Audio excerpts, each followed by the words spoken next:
guys. I'm going to talk about the second one, which is the electoral systems. So generally, most liberal democracies use one of two systems.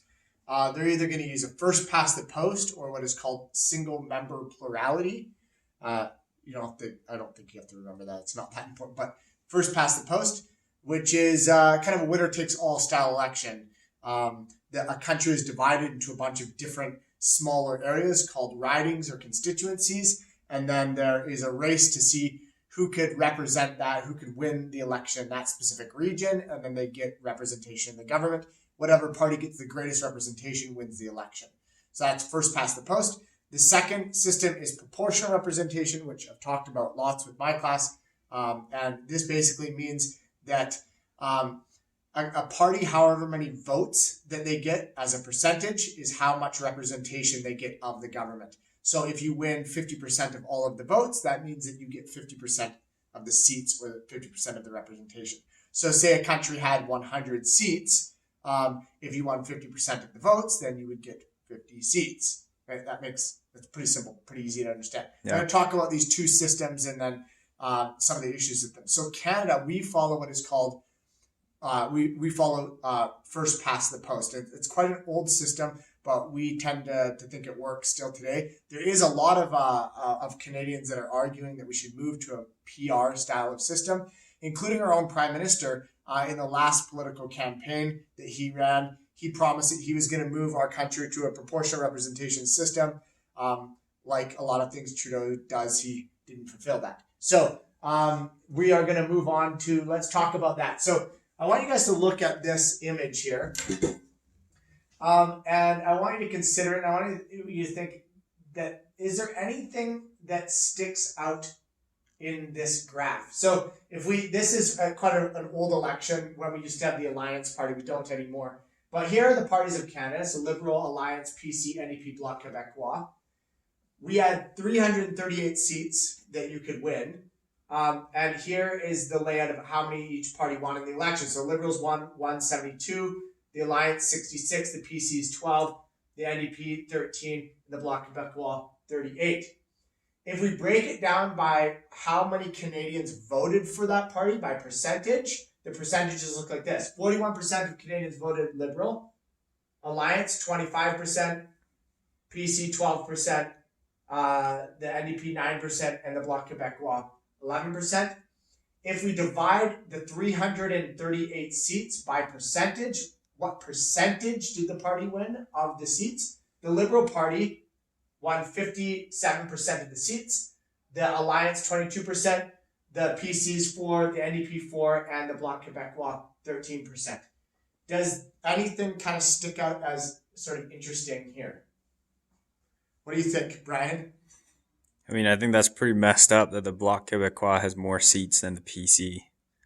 So the Bloc Québécois gets 11 seats, which is 30% of all the seats, but they only win 11% of the vote. Whereas the PCs actually won 12% of the vote. They won more percentages of the vote of Canada, but got less percentages of the seats.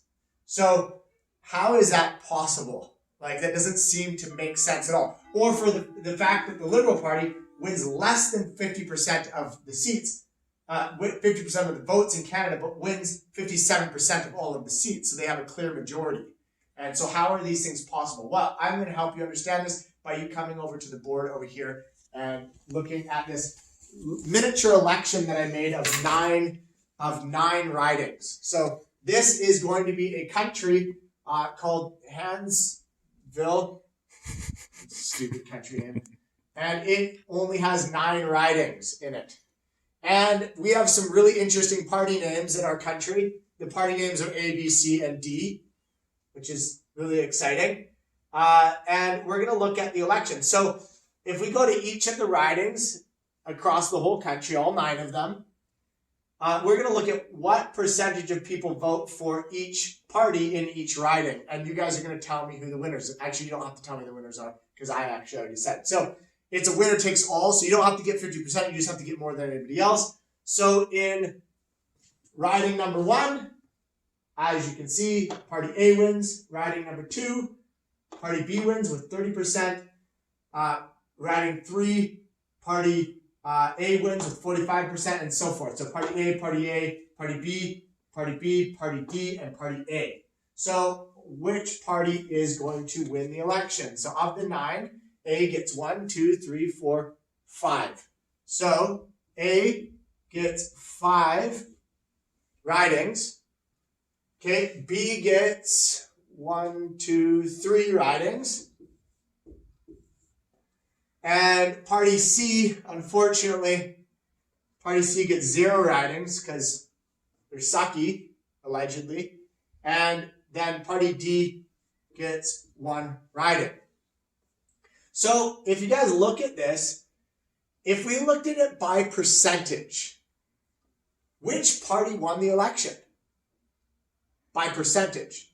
Well, technically it would be party B, even though party A won. So party A won more ridings, but if you look at the numbers, in a lot of the ridings, the numbers were really, really close. And in a few ridings that B won, they won by a landslide, like in this one and in this one. So if you took the overall percentage of people that voted for party B, they actually would have won what's called a majority vote.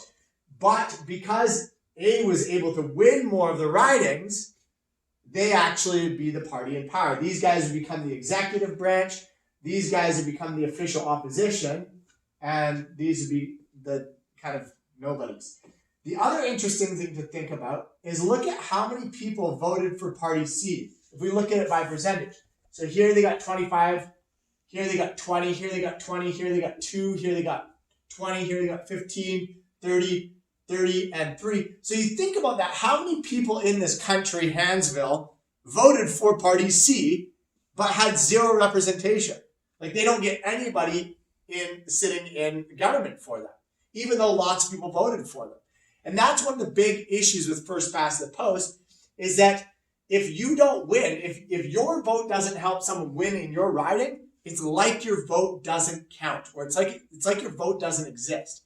So I'll give you a crazy example of this. When I was growing up, I lived in Nelson, BC, and my dad always votes conservative, always. And what's interesting about Nelson is that Nelson is a very liberal city, and as Brian knows as well, there's a lot of people that smoke a lot of pot there. A bunch of hippies. Yeah, and the reality is that everybody votes NDP there, or Green. And so my dad has voted his entire life, since his youth. He's voted for the Progressive Conservative Party, and he has never had his vote help someone win the election. Right? The election has always been won by the Liberals, the NDP, or the Green Party. And so why would he then go and vote? Right? So that's going to bring up the next topic, which Brian's going to talk about, which is voter apathy, but we'll talk about it later. So one of the big issues with following a first past the post system is it makes it so that some parties are not very well represented because you have to win a whole riding in order to get a seat, as well as it makes some people that vote feel like their votes don't count, right? And so, and it also allows for at times, when one party may win the popular vote, meaning more people vote for them, but they actually don't win the election. And if you didn't know, this actually happened recently in the United States. So in the election between George Bush and Al Gore back in 2001, Al Gore actually won a higher percentage of votes than George Bush, but George Bush won the election. And what happened there was actually in the state of Florida, the liberal side of the political spectrum was split between the Democrats and an independent party run by a man by the name of Ralph Nader.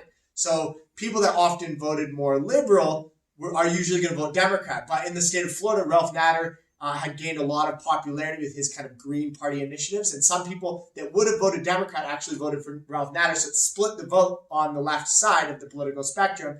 And essentially, Al Gore wasn't able to win the whole state of Florida. And so George Bush actually won the election without winning the popular vote, which is a really weird thing. So more people voted for this guy, but this guy wins the election. And that's kind of one of the big issues of first past the post.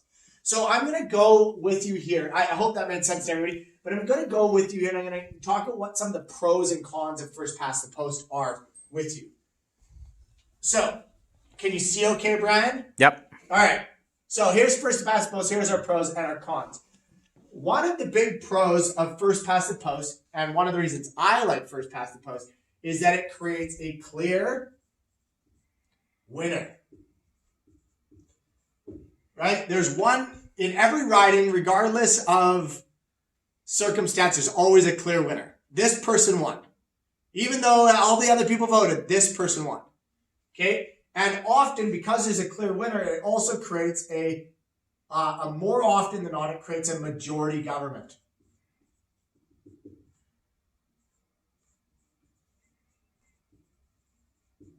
So, if you have 4 political parties, or like in Canada, we actually have 5 dominant political parties, it becomes pretty difficult to win 50% of the votes, as you can probably understand. If there was only 2 parties, it wouldn't be that hard to win 50%. But because there's 5, you have to win a lot of people's popularity. And so if you don't win more than 50% of the votes, and if you don't have more than 50% of the seats in the House of Commons, it's very difficult to get anything done. In fact, often you'll have to form a coalition with another party in order to get enough votes to get things done. Minority governments are very ineffective. So because first past the post, because of the system of first past the post, majority governments are more likely created. One of the big cons that you guys should know, as we just talked about, is that it creates voter apathy, meaning that people aren't as interested in going and voting if they don't feel like their votes count, as well as it allows for parties to win without winning the popular vote. Meaning winning the most percentage of the vote. And so therefore, it seems like a bit of a skewed part of the election. I hope that makes sense. I'm going to pause it. We had to pause the video because I forgot one of the other pros. One of the other big pros with this is first past the post makes it so that there is a less, less political parties in competition. And that might sound like a bad thing. You'd be like, well, we want lots of political parties, but the more parties that there are to vote for, the more confusing the system gets, and the less likely you're going to have a majority government. Which brings us to the pros and cons of the PR system. And there, like I said, there's a big push for the PR system to move to Canada. But let's talk about the pros first. So one of the big pros of PR, or proportional representation, is that voters' voices are heard. So people, when they vote, feel like their voice matters, like they have a purpose. This will increase voter turnout. More people are willing to go and vote. And it gives more selection or more choice of parties. So when you have a system like proportional representation, it actually encourages political parties to form, because all you have to do is win a small percentage of people voting for you, and suddenly you get representation in the House of Commons or in the government. But that could also be a con. And what's the con of that? More political parties means often more radical parties. So more parties gives room for radical ideas. So I could be a freaking weirdo having a political party called, I don't know, smoke weed every day. That's what my campaign is, that everyone should just smoke weed all day, and that life will be a better place and we won't kill each other because we'll all be so high. And most people probably aren't going to vote for me, but some people are probably going to vote for me. Even if I win like 5% of the votes, I get 5% of the representation. And in Canada, 5% of 338. I don't know what that is, but that's a big number, right? That's, what is that? Like, Ryan, you should know. Like, I don't know, somewhere around 15 seats? Like 15 seats. So you have 15 people sitting in our House of Commons talking about wanting to smoke weed every day. That's mind-blowing that could exist. But that sounds pretty tame. But there are some pretty whacked out ideas out there. Like, what about a political party that forms in Canada that's anti-immigration? Or is like super in favor of like white nationalism? That could be created as well. And because of our free speech laws, it would be difficult to say you can't be a political party. So one of the big cons of PR is it creates more radical ideas, more radical parties. Also, more parties reduces the chance of majority governments. So if you have 20 political parties all competing to win, there's no way one of those 20 parties is going to win more than 50% of the votes. And therefore, it's difficult for them to win, more than 50% of the seats. And if they don't have more than 50% of the seats, they're a minority government. So what are they going to have to do? Well, they're going to have to share power with another political party or a number of other political parties and form coalitions. And therefore, that doesn't really, like if I vote for this particular party and then they form a coalition with this party, that doesn't make me feel very good as a voter, right? And so you see this sometimes in some of the Nordic countries like Sweden, Denmark, Finland, where they follow a PR system. You'll see there's like 20 different parties and the government is like a coalition of 5 parties working together to run the government. And that makes it really, really difficult to get things going in that country or get legislation passed because each party is going to have to make all these compromises on their ideologies. So when I think about this, should we become a PR system versus a first past the post system? I have some serious concerns with proportional representation. But I also think that some of the cons of first past the post, like voter apathy and the fact that you can win an election without winning the clear majority of the voters is also problematic. So this calls a lot of questions to the viability of liberalism, what kind of democratic electoral system we should be using. And I don't know what the answer is. So I just don't know if the PR system is the answer. Maybe some hybrid between the two. But we're not there. We haven't figured it out yet. Now, isn't the two system have some sort of like left-right kind of bipartisan connotations? Typically, the left wing prefer the proportional representation, and the right wing prefers the FPTV. And that has to do with the fact that the first past the post system is kind of more conservative. It's older. It's been around for a long time. It's kind of like that attitude of if it ain't broke, don't fix it. Whereas proportional representation tends to be favored by more liberal, more left-wing parties. So. And there are a number of different reasons for this. I think the reason why Justin Trudeau, he said he promised Canadians that we're going to move to a PR system. I think one of the reasons that he didn't is he knew that it wouldn't really serve him very well in the last election. He knew that the first past the post system would clearly make him a stronger candidate for majority government. If you didn't know, in the last election, he almost didn't even win. He is a minority government right now, but he almost actually lost the popular vote. The Conservatives were this close to winning more votes overall than the Liberal Party, yet the Liberal Party won the election because of the issues of first past post, like I explained before. Yeah. So it's funny that Justin Trudeau is okay with switching to PR when it served him best, but now that it's not serving him, he's not overly interested in it anymore.